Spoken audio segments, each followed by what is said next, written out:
নমস্কার, public news next চ্যানেলে আপনাদের জানাই স্বাগতম। সংবাদ পড়ছি আমি রুবি। ভাগাবাজারের রুকনি নদীর উপরের সাবওয়ে সেতুর অ্যাপ্রোচ থেকে একটি অটো গাড়ি গড়িয়ে পড়ল রুকনি নদীর জলে। ঘটনাটি ঘটেছে মঙ্গলবার বিকেল প্রায় 3টা নাগাদ। এ সময় অটো গাড়িতে চালক সহ আরও 2 জন যাত্রী ছিলেন।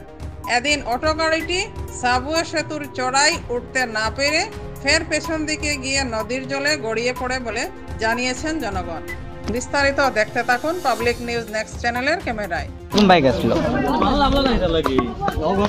গাড়ি কোন বাইক আছে? হ্যাঁ, গাড়ি কোন বাইক আছে? মাসুর কিন্তু হইছেন ভিডিও না আল্লাহ আলে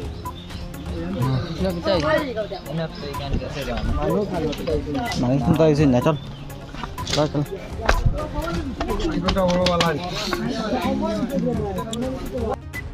হ্যালো, ফটো করিয়ে কয় মানুষের দরিয়া তুলা তুলা মারো না ফ্রেন্ড তুলা মারো না উপরে উঠা উপরে লিয়ে মারো উপরে উঠা উপরে উঠা সারা তুলা তুলো বা সারা তুলা তুলো তুলো তুলো উপরে তুলো। সবাই তো কইছি না এগুলা উপরে না দেখতে লাগে খাও দু পাইবে ওই জন্য খাও নাই মনে করো। খাও নাই নি না সাল্লাহ গ্লাস ভাঙি গেছে আমি কতদিন দেখে দিছি কে ধরতে ভাই আমি মানে ও না আপকে ব্রেক উপাইছে না আই গিয়ে কমিটি গাড়ি ও গাড়ি আইছে দেখে আইছে দেখে মারা গো ছাড়িয়ে উঠছে উপাইছে ব্রেক করতে নি কই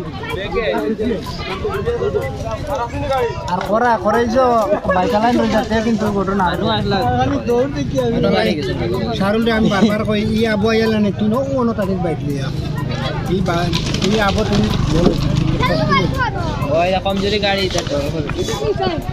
বেজান অটো আয় তো মালখানা কি আর উঠে